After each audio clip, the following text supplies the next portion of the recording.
वराडी मंडळी यांची गर्दी जमलेली होती. मक्याचं लग्नच असं जोरदार थाटामाटात चालू होतं. सगळी मंडळी अशी बसली होती.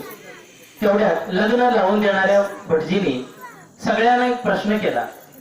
भटजीने सगळ्यांना एक प्रश्न असा विचारला की आता मक्याचं लग्न होत आहे, अक्षतेची वेळ जवळ आलेली आहे, आता अक्षता पडणार आहे. तुम्हा सर्वांना मी असा एक प्रश्न करतो की मक्याचं लग्न झाल्यानंतर जर कोणाला प्रॉब्लेम होणार असेल तर त्याने आत्ताच सांगावं. सगळीकडे भयान शांतता पसरते. तेवढ्यात एक तरुण स्त्री जिच्या कडेवरती एक छोटस बाळ होतं, ती गर्दीतून हळूहळू असं पुढे येते.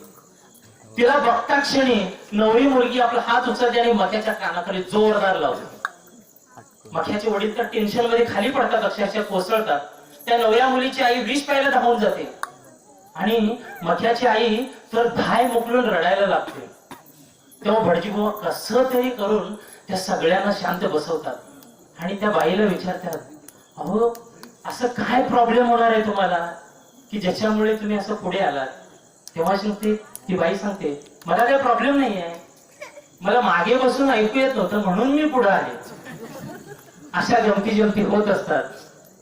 या गमती जमती बरोबरच आपण आता एक सर्वांत सुंदर नृत्य बघूया.